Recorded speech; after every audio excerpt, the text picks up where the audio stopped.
Good morning, good afternoon, good evening. Hello, I am DeMario Tribett, a vocalist, actor, dancer, director, just an all-out performer. I am someone who has faced so many ups and downs through this thing called life that we all have to find some way to make a huge success. I mean, it's not easy at all, but it would definitely be worth it in the end. Challenges and defeats are just two words that come with good regards and bad regards. Wendell Phillips, an American abolitionist, advocate for Native Americans, orator, and attorney, quoted, "What is defeat? Nothing but education. Nothing but the first steps to something better." Currently, my life is completely structured on everything dealing with the performing arts. Those challenges and defeats that I face help me excel and grow. In my life, challenges and defeats are what shaped and molded me into the person and performer that I am today, or that I am becoming. If you don't know what I mean, you will understand once we reach the end of this voyage. Now, before I start, I must say that I do not own the rights to some of the music that will be featured within this performance. So now go ahead, do me a favor, fasten your seatbelts. Come on, let me see you do it. Now hold on tight and allow me to take you on a trip through my life. The ups, the downs, the happy moments, the sad moments, and the depressed moments, and everything else. Come and go with me as we take a journey.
Singing is definitely my passion. I grew up singing, leading, and directing the choir at my church. At such a young age, I think that I might have surpassed the vocal range and vocal ability that a child my age would have.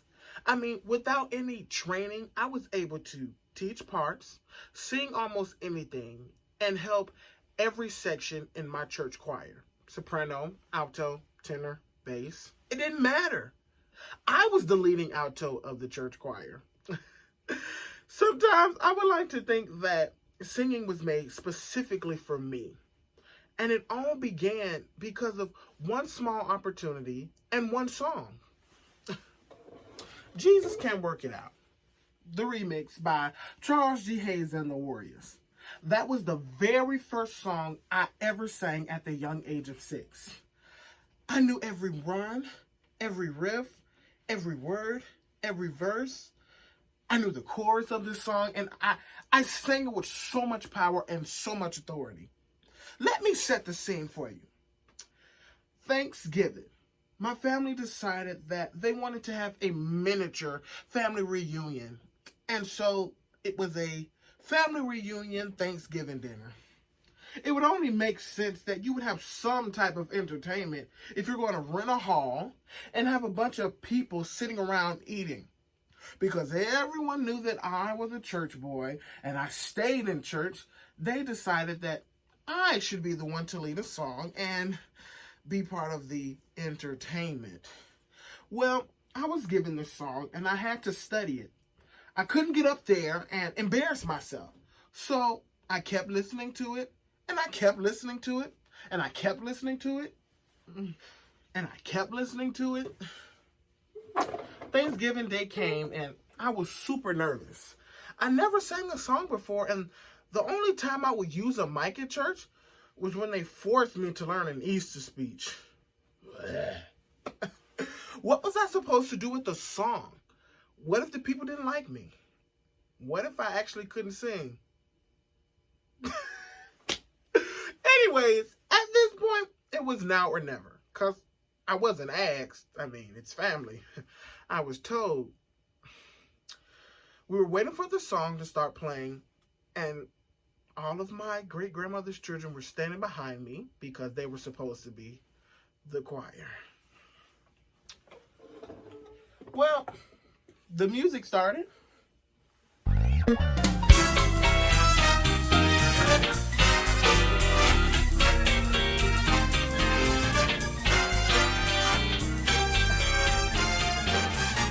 The choir started singing their part, and then I began singing the lead part. I don't know how, but I sang it as if I wrote it. And the people loved it.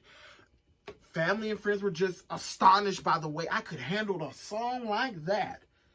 By the end of the song, I received a standing ovation. I can definitely say that it was the most amazing moment in my life. I was so proud of myself. At that moment, I knew that I was a singer, or at least I was close enough to what one was supposed to be, if that makes sense. Jesus Can Work It Out took me a long way. I think I performed that song all over the city of Chicago, at different churches and at different programs. I was even given the opportunity to perform at a big gospel fest located in the Plaza Mall. You remember the Plaza Mall? It was the central location in Chicago that had every store you could possibly think of. This gospel fest had so many artists that you probably know. I mean, they all graced the stage, the same stage that I sang on. I felt like a celebrity, if you know what I mean. But who would have thought that a little chubby boy, fat-headed, loud and obnoxious, church-going kid would one day be just important as the people he looked up to and was inspired by? Well, he did.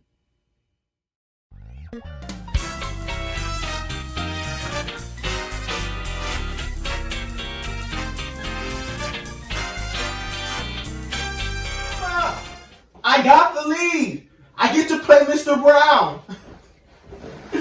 Oh, I can't believe this. I get to pay tribute to my inspiration, my role model, Tyler Perry, by playing a character that he created, Mr. Brown. You do know Mr. Brown, don't you? You know, this is your granddaddy. This is your granddaddy. Don't you see what I'm wearing? Tacky, okay? Mr. Brown is that lovable and funny character that everybody knows, or at least should know. Well, it all started when I was going to CICS Prairie Charter School. For every holiday, there was a school-wide assembly, and for each assembly, either the even grades or the odd grades had to provide some type of entertainment for everyone else. One day while we were in class, the 5th grade teachers, Miss Williams and Miss Knight, brought both 5th grade classes together and told us all that it was our turn to perform during our upcoming assembly. It went a little something like this. All right, good morning. We all may know we have an upcoming assembly that we have to perform at. The assembly we have to perform for is our Black History Month assembly. Woo! And then Miss Knight said, we will be creating a short production paying tribute to African American television shows. We will be singing 3 theme songs from Different Strokes, The Jeffersons, and Good Times. We also will be performing 3 scenes from 3 television shows. Those 3 shows are The Fresh Prince of Bel-Air, Family Matters, and House of Pain. Hold up.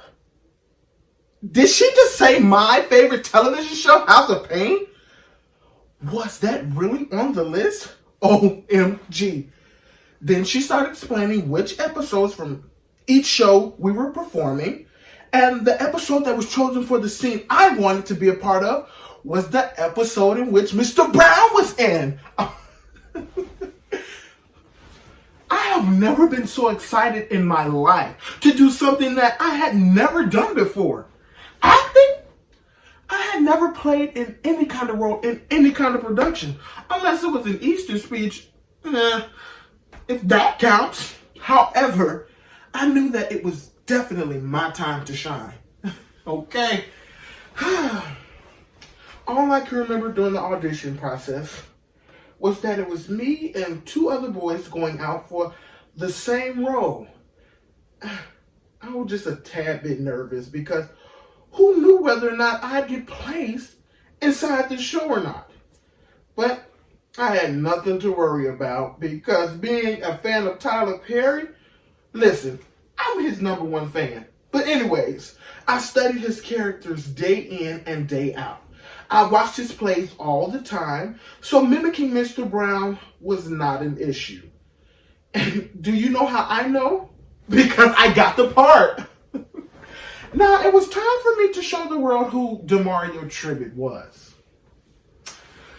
Once I got the role, we started rehearsing almost immediately, and I started having some issues. I couldn't figure out how to keep my role original. So I continued to add and take away, and it became a problem.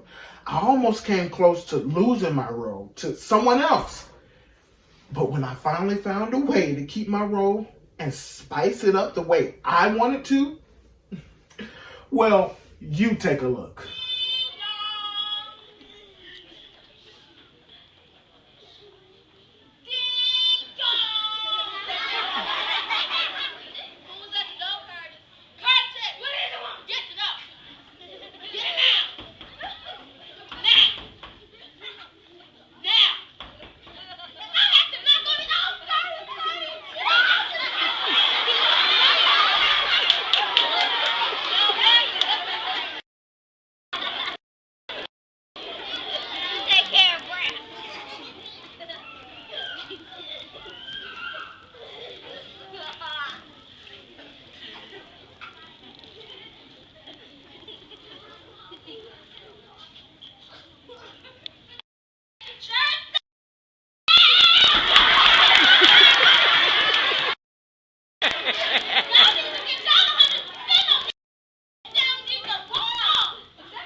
Did you enjoy that? Well, that's where it all began. This was the start of a career that has brought me so much stress and happiness. This was the start of a career that's given me a chance to be myself with no regrets and no apologies. After that role, I knew that theater was what God wanted me to utilize to express who I am through what I love to do, which was act. This is one opportunity that has constructed me into DeMario, the actor, DeMario, the singer, DeMario, the director, DeMario Tribett, the performer. 7th grade. I've come to the conclusion that I truly want to become a performer. I was attending Crete Mooney Middle School. My communication arts teacher said that the school does fall and spring productions and that she thought I should audition to be in the fall show. She saw something in me. I decided that I would at least audition. I mean, what could it hurt? So I tried out for the school play, The Love Potion. I got yet another lead. I get to play the lead character in a modern version of this production. My character's name was Nemo. Nemo was a young man who had a crush on a young lady and wanted her to fall in love with him. So he goes and drinks a love potion that's supposed to make him irresistible. However, the potion was fake. And the only reason that women found him irresistible was because he had inherited a large amount of money that every woman in town wanted. Of course, he ended up getting the woman of his dreams. But as for me, this was my first time doing a full-on production, a full-on school production, where I had to learn so many lines and stage directions. I was like, whoa. Our show had a really good run. I mean, it was amazing. And so many people personally came up to me and said that I was amazing. After this, I felt like I was unstoppable. I got so used to auditioning for something and getting what I wanted that when that wasn't the case, my mind felt deceived and I was in a bad place. I got so used to victories that I didn't know what defeat was.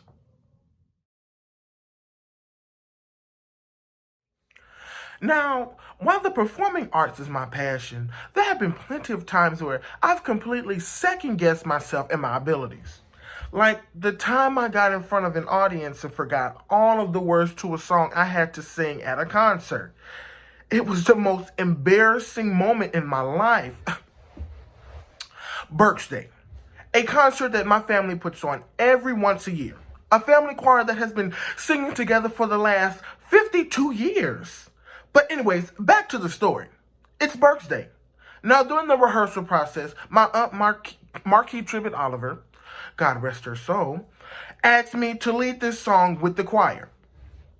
Of course, I said yes, and I was very excited because I was used to only singing by myself. So I get to sing with a full band and a full choir. I was ready. Well, at least I thought I was.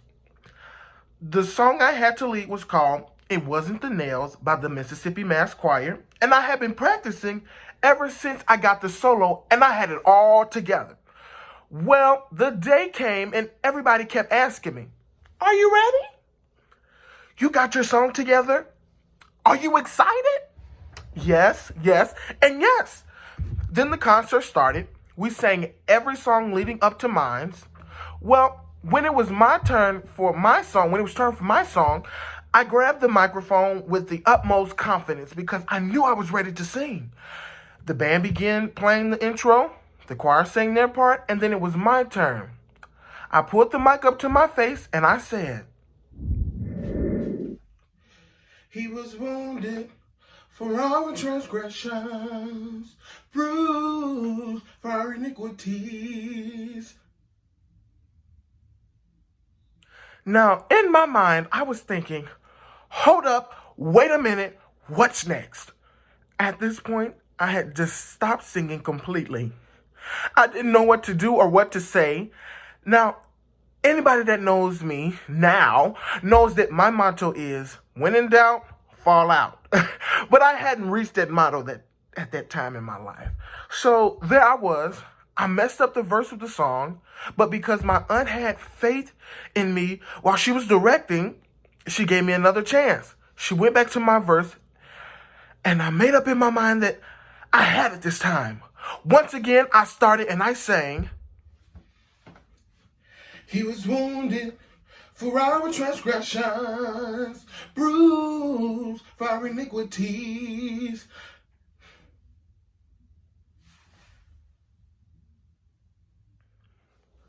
I still had no luck. I couldn't remember those words to save my life. So after the concert, everybody came up to me telling me how good I did. I knew they were lying. I got home and was so embarrassed. I started thinking maybe I should stick to singing with tracks like I was used to. Once I got over that, I was ready to get back into the music. But who would have known that me wanting to be in the performing arts would cause me to face more and more disappointments as such? Because if I knew, I would have avoided this field a long time ago. But the next year, birthday, I was given another chance and another song. One that was more of what I was used to when leading. And guess what? I didn't forget the words to that song. So that opened me up to more and more opportunities to sing solos and lead with other choirs. If you don't believe me, just take a look at this. You'll understand exactly what I'm talking about.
Oh, I'm safe in his arms.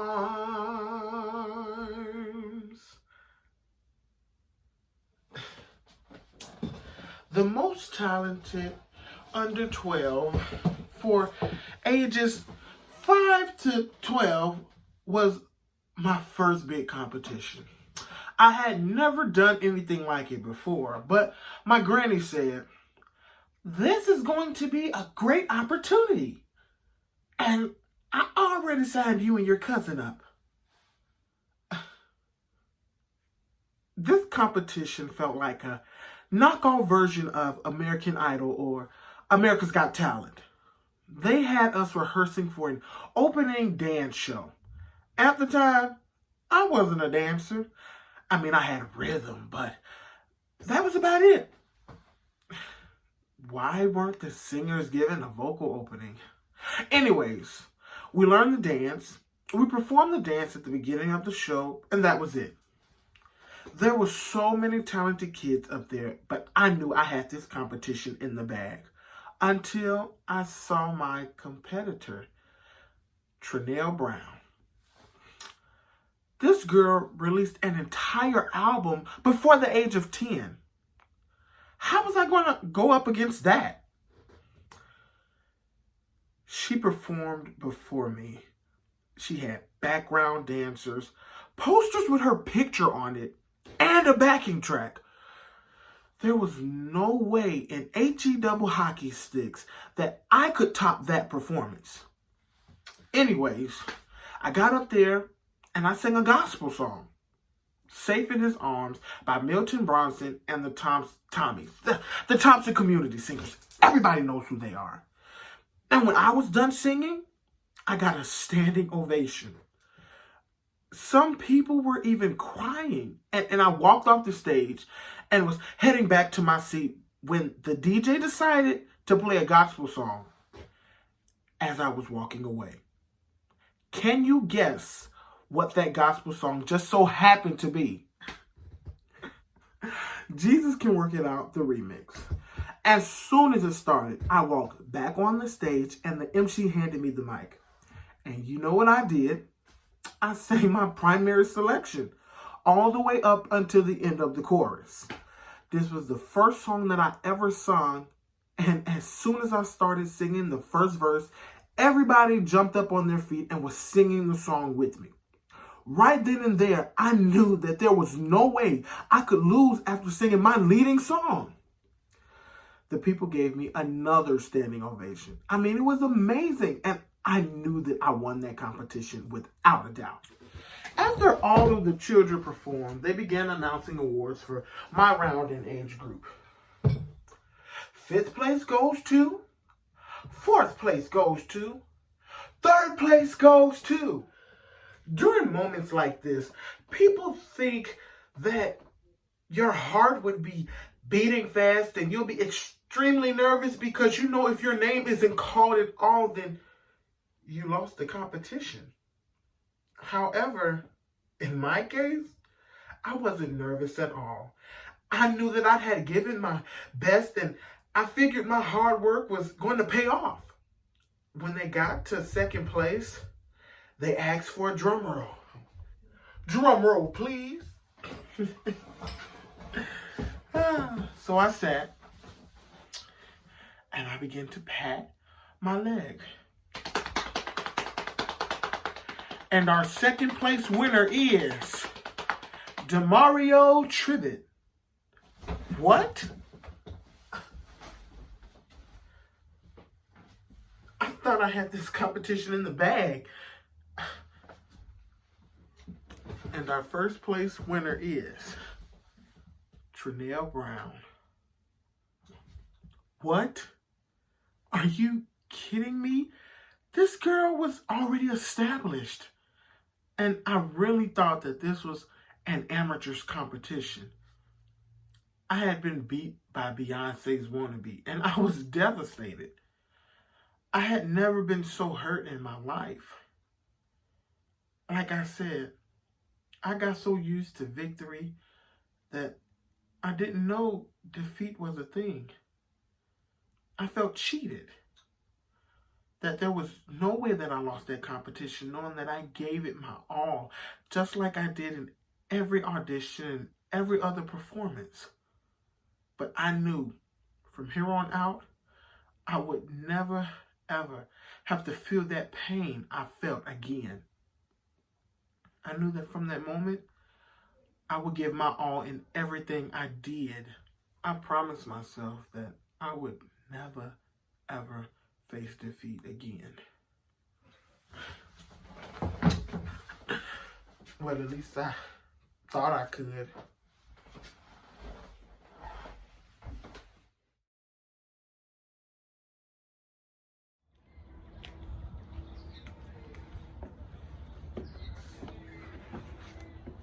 I told myself that I would never participate in any more competitions because I couldn't take the fact that I could lose again. Okay, maybe that competition wasn't for me. Maybe there was something else that was bigger and better, and that's what God had in store for me. Who knows when my opportunity was going to come?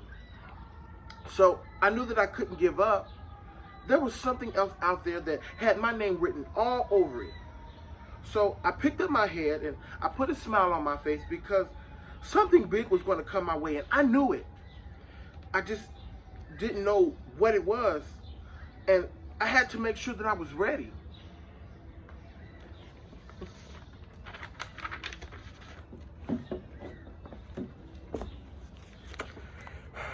Well, my aunt came to me one Sunday after church service and said, Sunday Best is coming to town and you need to audition.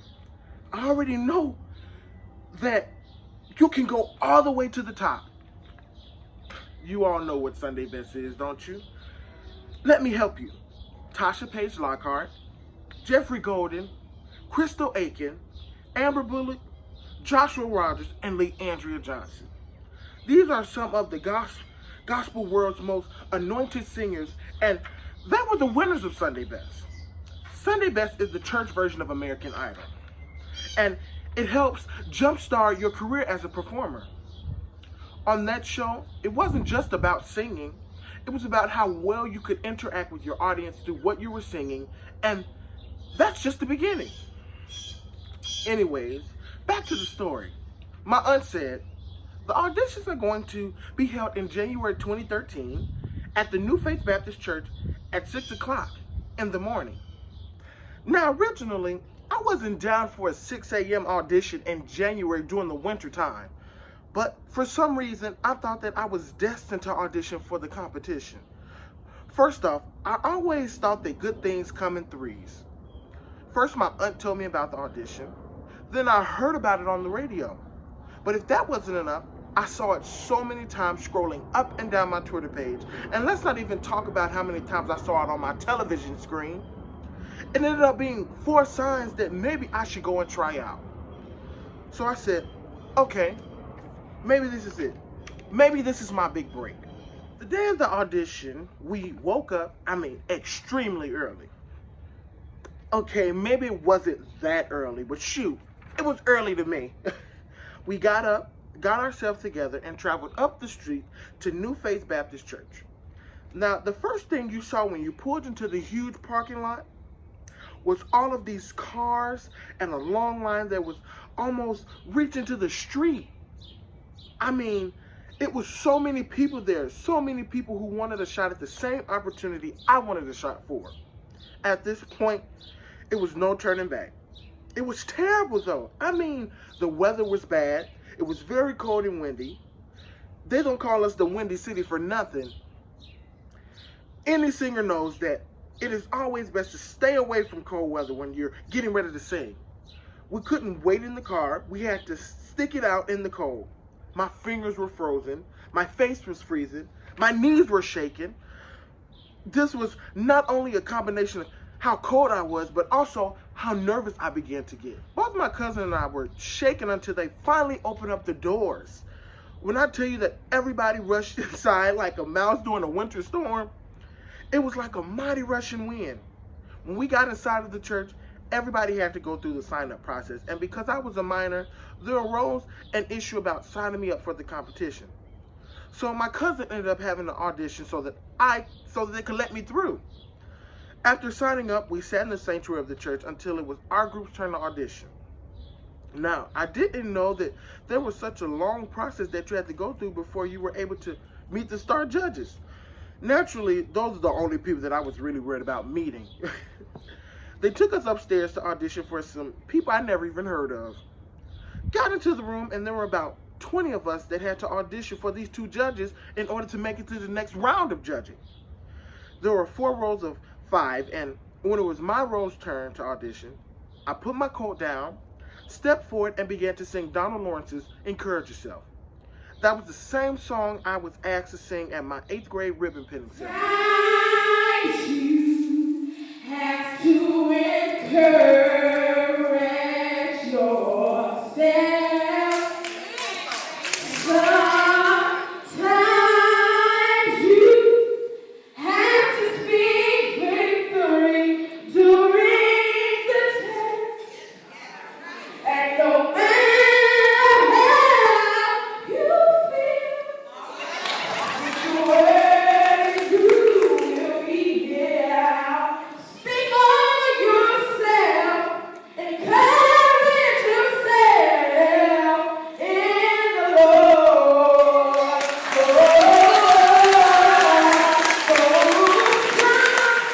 Sometimes you have to speak the word over yourself. Depression is all around, but God is present here where the enemy created war. But remember, turn your state too far. Speak over yourself, encourage yourself in the Lord.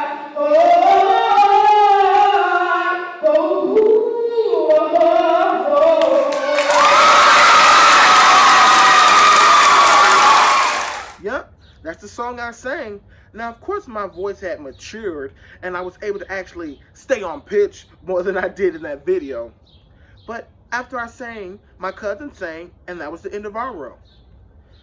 After everybody in our group sang their selection, the judge said that they could only pick 2 people, and those 2 people, didn't consist of me. Wow. Again, that was all I could think of at that moment. I promised myself that I wouldn't do any more competitions, and when I went against that promise, I still came out on the bottom. I think what really hurt me the most after the competition was that the people who didn't get chosen got an X on their audition paper. Then they took us, all of the people who didn't get picked, out of the side door.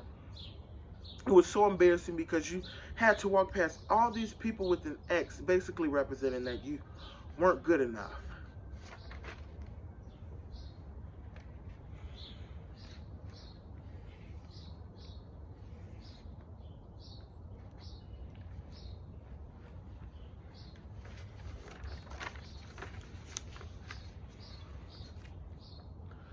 I was at a point in my life that depression had already begun to try and take over my life.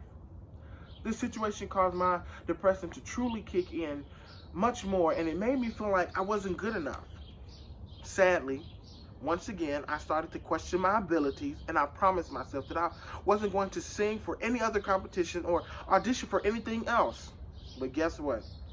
I auditioned for yet another competition that year called Riverdale Idol, and I didn't make it in once again.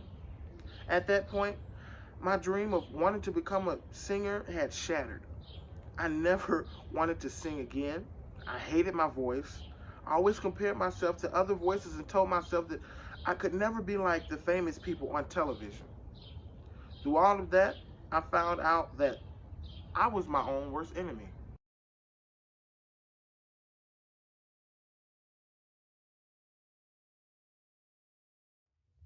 Depression made me feel so worthless, and I started not to like myself. I took a break from any and everything that had to do with the performing arts. Singing, dancing, acting. I decided to leave it be for just a little while. I didn't want to go through anything else that would make me feel depressed and sorrowful. It was hard going through so many challenges when you truly thought that you were good at something. However, that break barely lasts through 8th grade, because when I was in 8th grade, I was drafted to sing at my 8th grade ribbon pinning ceremony. That was the video you saw earlier. They also forced me to sing at my 8th grade graduation ceremony. After that, I didn't do any more engagements. Before that, I went through my 8th grade and freshman year of high school without being a part of anything that had to do with performing arts.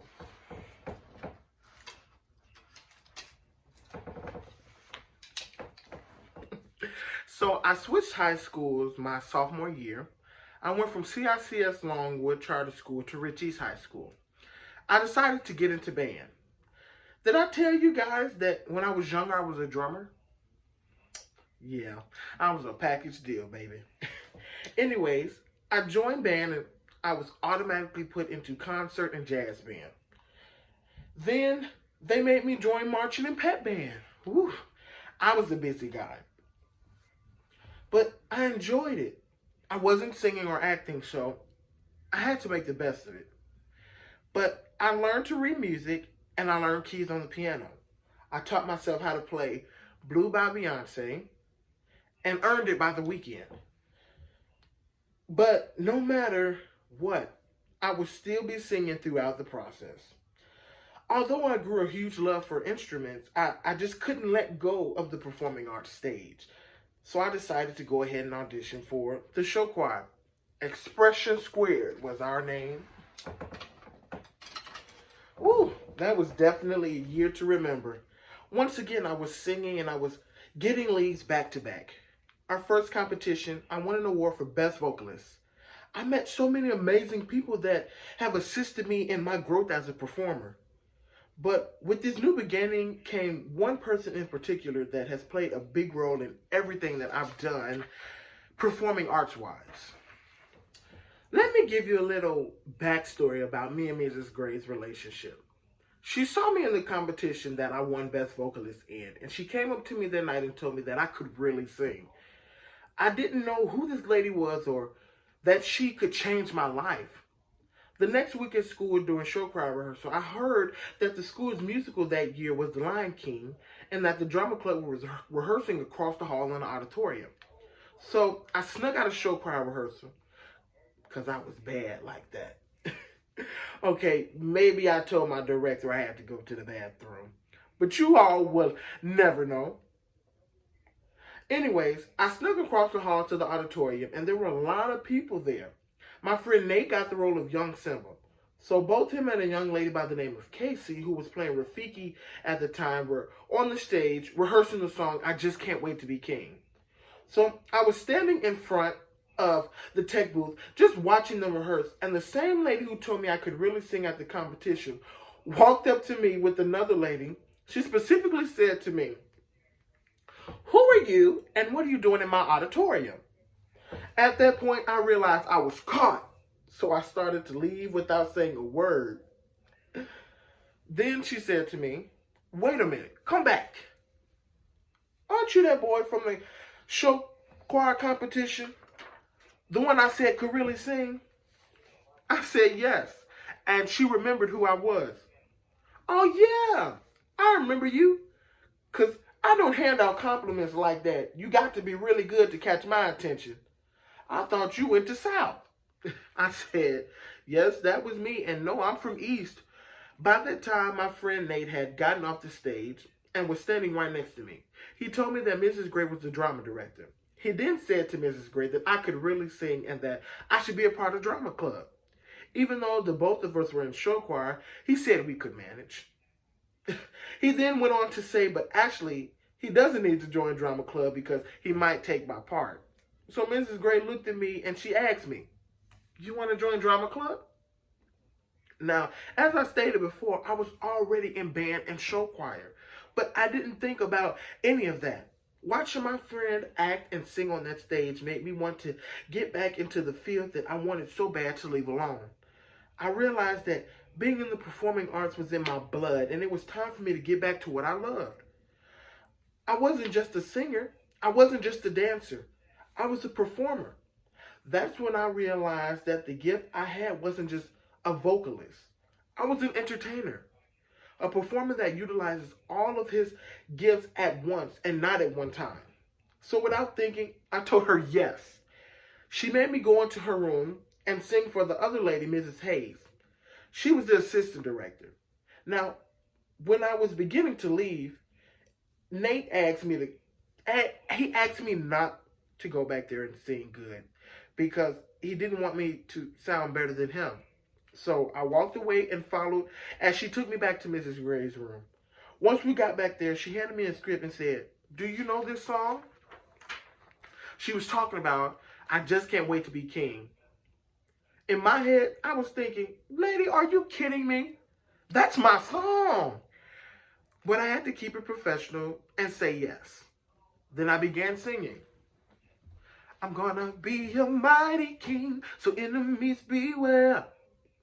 I'm gonna be the main event like no king was before. I'm brushing up on looking down. I'm working on my roar." She looked at me in amazement and told me, "You could really sing." She said that she could definitely use me in the chorus because most of the roles had been given away already, which was fine. Afterwards, I went back to show choir rehearsal and acted as if nothing just happened. That year in high school was something serious. I was in band, show choir, and drama club. It was a shame that I had taken on so many clubs, but I had decided the drama club was really where I wanted to be. So I had to let everything else go. After fully committing myself to drama club, we started working on The Lion King, and I was having so much fun. Mrs. Gray turned into my drama mama, and our relationship got stronger and stronger throughout that year. I didn't know it then, but she was the one that God sent to me to guide me through my development as an artist. The Lion King was just the beginning for me. There were so many great things in store for me, and I realized all I had to do was wait for them to come to pass. After my first production with Mrs. Gray, every other production that she directed afterwards, I had a lead. I had become one of Mrs. Gray's dependable actors, and it felt amazing to know that someone trusted me that much. That following year for our fall drama, we did A Lesson Before Dying. Now, because I was a church boy, I thought that auditioning for the preacher in this production was the best role for me. So I started off as Reverend Ambrosius' understudy. But Mrs. Gray saw something greater in me, so she cast me as a Caucasian sheriff named Sheriff Guidry. She helped me become my character and not allow my character to become me, if that makes sense. I had never played a villain before, so it was hard for me to capture my inner bad guy, but she had faith in me, and that faith is what I held on to throughout the entire production. We had an amazing run. The show was impactful and meaningful. In the end, after one of the characters has died, Mrs. Gray asked me to sing a Mahalia Jackson song entitled Troubles of the World. My ending song selection brought tears to the audience's eyes and made me feel as if I did a really good job of bringing the audience into the storyline.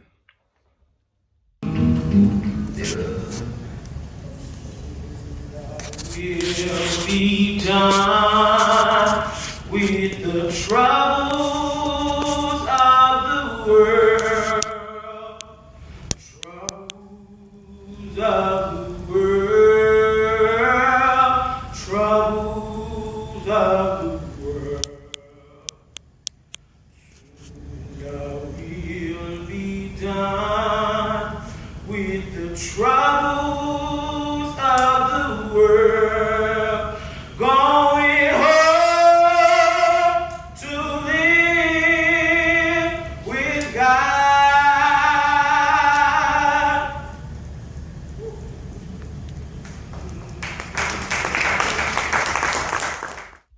Mrs. Gray saw so much potential in me that the next year she gave me another leading role in the spring production of A Tribute to the Five Heartbeats.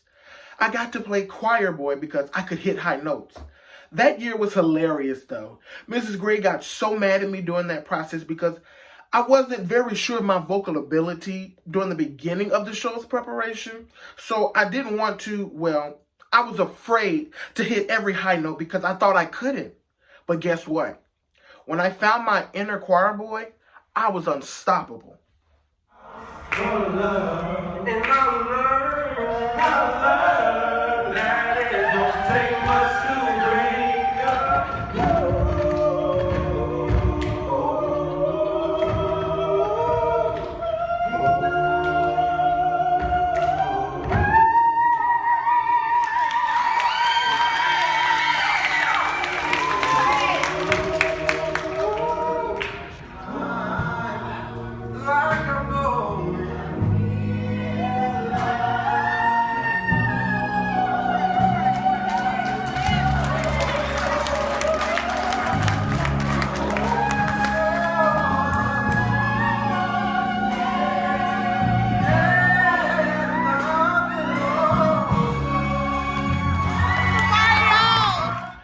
During my last year of high school, me and Mrs. Gray had built a solid mother-son type of relationship. She trusted me with one of the most important leadership roles in drama club.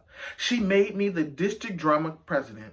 It was the first time that all drama clubs from each school in District 227 came together, and I was the president over all the students.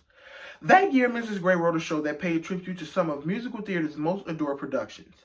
The Wiz, Ain't Misbehavin', The Color Purple, Sister Act, Dreamgirls, Motown the Musical, The Lion King, and Rent, and many more. The show was amazing. There wasn't a scene that I was not a part of. I won Best Actor and Best Vocalist that year.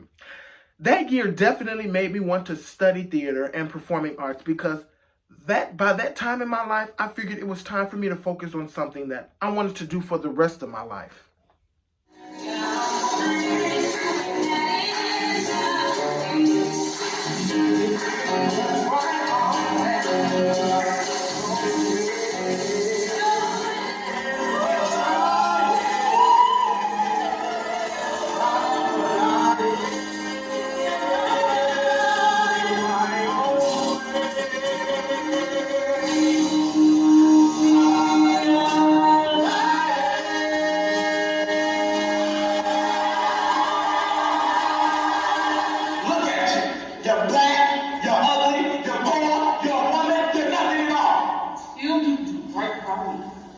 then you think gonna play hard at the table for two.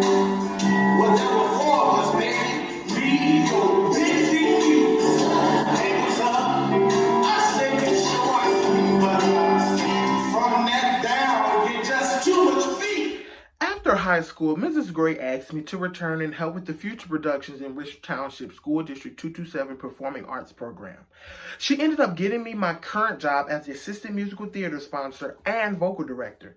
Currently, we've worked together on 3 productions, The Wiz, Aladdin, and Dreamgirls. Even after college, I was still one of Mrs. Gray's most dependable colleagues because whenever students didn't come through for the show, guess who had to step in? 3 years in a row.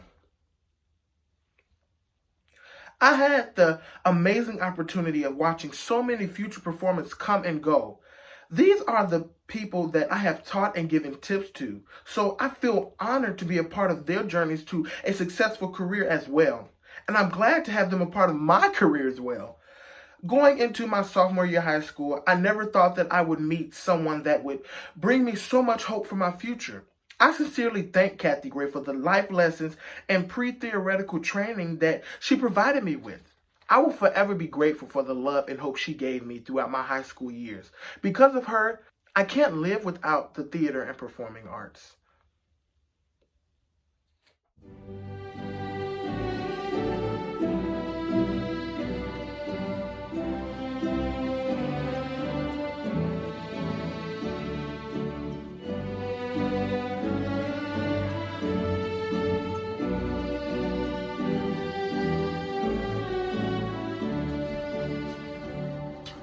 Well, there you have it.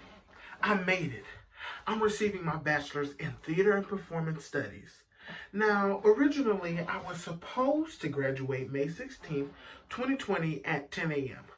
But because of the COVID-19 crisis, I didn't get to see the stage that day. Still got my degree though. Even after I wanted to give up on this field of study so many times. Well, let me give you a small synopsis of my current life. You are looking at the Rich Township District 227 choir director, assistant musical theater and vocal director, the praise and worship leader for Allen Metropolitan CME Church, one of the worship leaders at the Powerhouse Chicago, the children and youth and young adult music leader at the Powerhouse Chicago, and the head box office assistant at the Center for Performing Arts at Governor State University. Even as a solo artist, I've had a chance to do a live recording where I had a leading song. I've recorded music in a studio. I've done several different shows, and my career is just consistently enhanced day by day. It is so exciting to think about where I used to be. Now, a lot of you may say, wow, you're a really busy man. And all I can say is yes. Yes, I am. But it's all worth it. I'm doing what I love to do almost every single day that I wake up. I went from wanting nothing to do with the performing arts to a life where everything I do has to do with performance. Isn't that something? Throughout this journey, I've been able to meet so many performers in this field, such as the Walls Group, Tasha Cobbs, J.J. Hairston, Tasha Page Lockhart, Vashawn Mitchell, Kurt Franklin, Lexi Allen, and so many others. I wouldn't be at this point had it not been for my grandmother keeping me in church, my granny signing me up for competitions, and Mrs. Gray giving me so many opportunities to be myself and express who I am.